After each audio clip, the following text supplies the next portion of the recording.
कई बार आप पे आरोप लगे हैं कि आपका जो मॉडल है चुनाव जीतने का वो ये है कि फ्री बिजली, फ्री पानी बांटने की एक आदत सी पॉलिटिकल पार्टीज में बन गई है। क्या ये गुड पॉलिटिक्स है? बहुत अच्छी पॉलिटिक्स है, सबको करनी चाहिए। मैं आपको बताता हूँ क्यों। इसकी इकोनॉमिक्स भी समझाता हूँ आपको और इसकी पॉलिटिक्स भी समझाता हूँ आपको।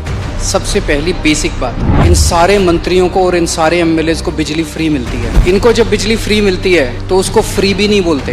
इनको 4-4 हज़ार यूनिट बिजली फ्री मिलती है महीने की, और मैं जनता को 200 यूनिट फ्री बिजली देता हूं तो इनको सबको तकलीफ होती है। क्यों? अगर इन मंत्रियों को जो फैसिलिटी मिलती है मैं अपनी जनता को देना चाहता हूं तो इनको क्यों तकलीफ होती है? इन सारे मंत्रियों को और एमएलएज और एमपीज का सारा इलाज का खर्चा फ्री है। कोई बीमार हो जाए इनके घर का सारा फ्री है। तो अगर मैंने अपने दिल्ली के लोगों का इलाज फ्री कर दिया तो इनको क्यों तकलीफ होती है?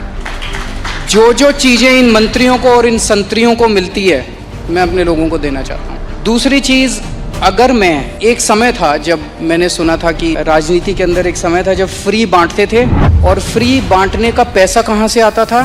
सरकार लोन लेती थी और लोन लेके उस पैसे से फ्री बांटते थे। That is not good economics. आपके पास जो पैसा है उस पैसे से उसमें आपके टैक्स नहीं बढ़ा रहा, टैक्स उतना ही है। आज दिल्ली सरकार पूरे देश में अकेली सरकार है जो फायदे में चल रही है, घाटे में नहीं चल रही। सीएजी की रिपोर्ट है 2019 की, उस रिपोर्ट में लिखा है हमारी सरकार बनने के पहले दिल्ली सरकार घाटे में चलती थी। हमारी सरकार बनने से तब से लेके आज तक दिल्ली सरकार अकेली सरकार है पूरे देश के अंदर जो फायदे में चल रही है।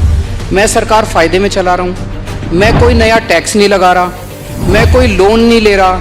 अगर मैंने करप्शन खत्म करके पैसा बचा के लोगों को अगर सुविधाएं दे दी तो क्या बुरी बात की? तो दिस इज गुड इकोनॉमिक्स। और तीसरी चीज, पर ये मिरेकल होता कैसे? मैं एक छोटा सा एग्जांपल देता हूँ। जैसे ये फ्री दवाइयों वाला कैसे सिलसिला चालू हुआ, ये बड़ा इंटरेस्टिंग है। हमने एक फ्लाईओवर बनवाया, उस फ्लाईओवर की 325 करोड़ रुपए की एस्टिमेटेड कॉस्ट थी, वो शायद 200-250 करोड़ रुपए में बन गया, तो 125-150 करोड़ रुपए उसमें बच गए। कैबिनेट मीटिंग चल रही थी, हम लोग डिस्कस कर रहे थे तो पता चला कि ये 125-150 करोड़ रुपए बच गए। हम ये डिस्कस कर रहे थे इस पैसे को कहाँ इस्तेमाल करें।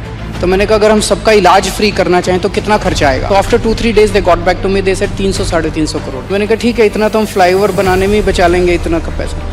तो अगर मैंने फ्लाईओवर बचा के लोगों का इलाज फ्री कर दिया तो क्या बुराई है? मैंने सुना था कि एक मुख्यमंत्री हैं शायद गुजरात के, उन्होंने अपने लिए एक जहाज खरीदा।